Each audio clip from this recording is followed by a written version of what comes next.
আসসালামু আলাইকুম মা। আমরা স্কুল থেকে চলে এসেছি।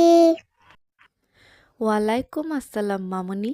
ঠিক আছে, তোমরা এখন ফ্রেশ হয়ে নাও, আমি তোমাদের খাবার দিচ্ছি। চলো আব্দুল্লাহ, আমরা তাড়াতাড়ি গোসল করে ফেলি। ঠিক আছে আপু, চলো। আচ্ছা আব্দুল্লাহ, তুমি কি জানো গোসলের নিয়ম কি? বলো তো, গোসলের কয়টি ফরজ? না আপু, আমি তো জানি না গোসলের নিয়ম। আসসালামু আলাইকুম বন্ধুরা। চলো আজকে আব্দুল্লাহর সাথে আমরাও শিখে নিই গোসলের নিয়ম। গোসলের ফরজ কয়টি? আমাদের প্রত্যেক মুসলমানের উচিত এই সম্পর্কে জানা আর এগুলো পালন করা। গোসলের ফরজ তিনটি। 1 নম্বরে গড় গড় করে কুলি করা।